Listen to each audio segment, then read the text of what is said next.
अस्सलामु अलैकुम वरहमतुल्लाहि वबरकातुहू। ख्वाजा सरा दूसरा हिस्सा। मेरे सबसे छोटे भाई का अकीका था। पूरे खानदान वाले, अब्बा के ऑफिस के दोस्त मौजूद थे। घर के सामने शामियाना लगाया गया था। उस वक्त टेबल कुर्सियां नहीं रखी जाती थी, नीचे दरी बिछाई जाती थी और खाना दरी पे बैठकर ही खाया जाता था। औरतों का अलग और मर्दों का अलग शामियाना था। खाने में कुछ देर थी, मैं लोगों को पानी पिला रहा था। खानदान के कजन्स मुझे खुसरा खुसरा कहकर पुकार रहे थे और मुझ पर हंस रहे थे। मैं आंसू दिल में दबाए खामोशी से उन्हें पानी पिलाने में मसरूफ था। अब्बा के चंद दोस्त एक तरफ बैठे बड़ी दिलचस्पी से मुझे देखकर मुस्कुरा रहे थे। खाने के बाद उनमें से एक ने मुझे बुलाया और अपने पास बिठा लिया और मेरी कमर पर हाथ फेरने लगा। मुझे उसका यूं हाथ फेरना नागवार गुजरा। अब्बा को अपनी तरफ आते देखकर मैं अब्बा कहते हुए उनकी तरफ भागता हुआ गया। मेरे मुंह से अब्बा सुनकर वो लोग झंप से गए और अब्बा से कहने लगे, यार फरीद, हमें नहीं मालूम था कि ये तुम्हारा बेटा है और हम तो इसे खुसरा समझकर इससे तफरी ले रहे थे। अब्बा उसकी ये बात सुनकर शर्मिंदा हो गए और मेरा हाथ पकड़कर घर के अंदर ले जाकर स्टोर में बंद कर दिया। मेहमानों के जाने के बाद मुझे अब्बा ने स्टोर से निकाला और सबके सामने मुझे मारना शुरू कर दिया। अम्मा मुझे बचाने के लिए आगे बढ़ी तो उन्हें भी धक्का देकर गिरा दिया। खबरदार, अब बहुत हो गया, ये खुसरा अब यहाँ नहीं रहेगा और अगर अब तुमने इस खुसरे की हिमायत की तो मैं घर छोड़कर निकल जाऊंगा। मैं इसकी वजह से बहुत जलील हो चुका हूँ, अब मजीद जलील होने की हिम्मत नहीं। इसे आज ही इसकी असल जगह छोड़कर आओ। 15 मिनट तक अब्बा मुझे मारते रहे और अम्मा को सुनाते रहे। मेरी आंखों से आंसू निकलना बंद हो गए थे। मैं उसी वक्त एकदम से बड़ा हो गया था। अपनी हैसियत, अपनी औकात मुझे आज सही मानों में मालूम हो गई। मेरा दिल शिद्दत गम से फटा जा रहा था। मेरा बस नहीं चल रहा था कि मैं इसी वक्त जमीन में जिंदा दफन हो जाऊं। जब अब्बा मारते थक गए तो ये कहते हुए बाहर चले गए। मैं एक घंटे बाद घर आऊंगा और इस मनुष्य की शक्ल दिखी तो फिर मेरा मुंह तुम कभी नहीं देखोगी।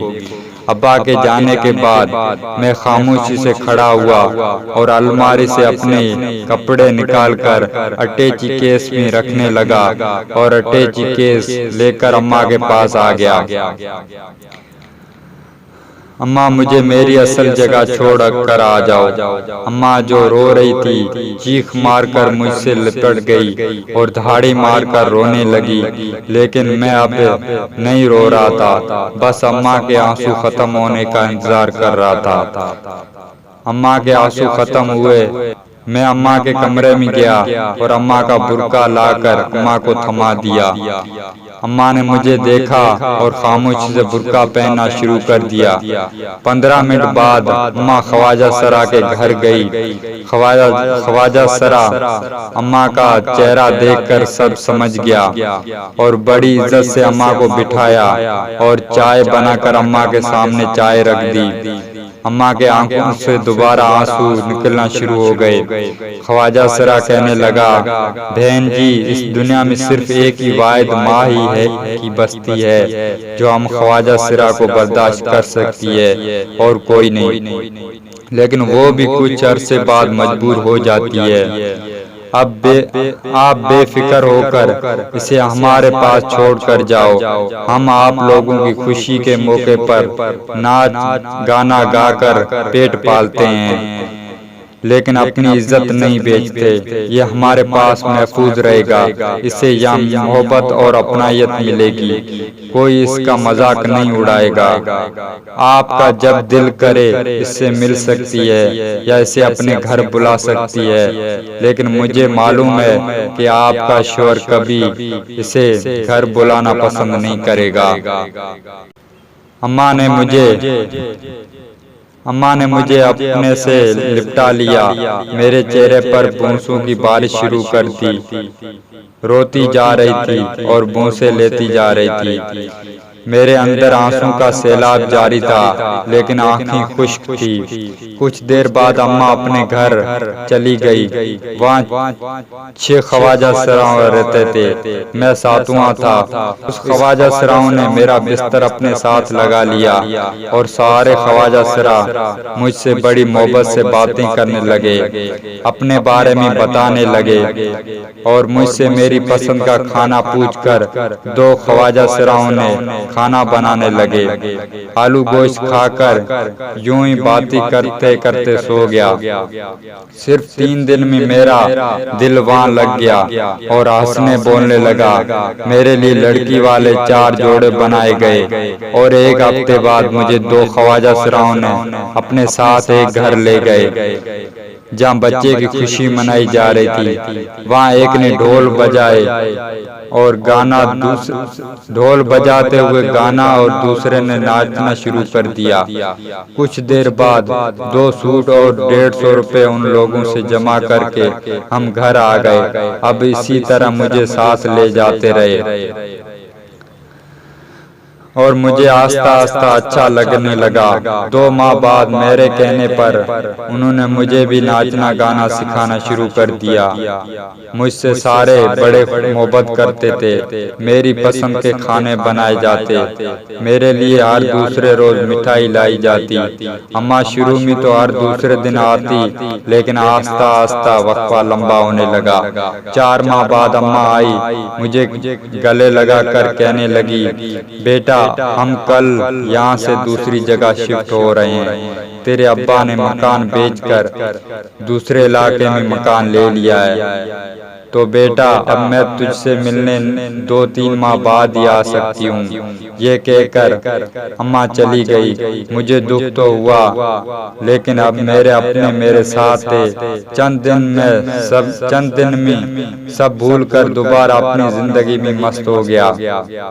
2 साल खेलते नाच गाना सीखते गुजर गए। अब मैं उनसे भी अच्छा नाचने लगा था।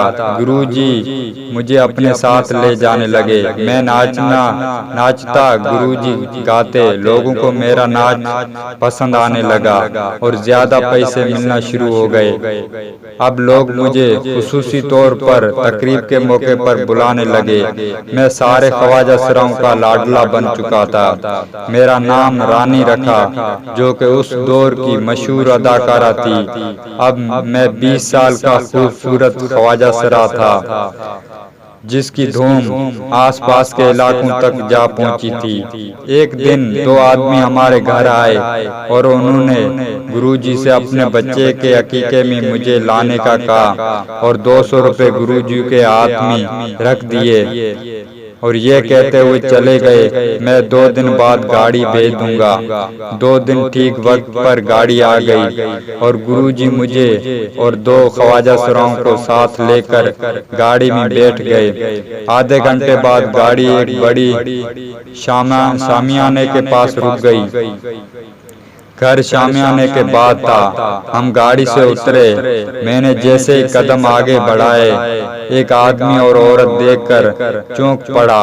वो आदमी मेरा बाप था। जारी है, पहली किस्त की लिंक डिस्क्रिप्शन में मौजूद है, नहीं देखिए तो जाके देख लो। अस्सलाम वालेकुम व रहमतुल्लाह।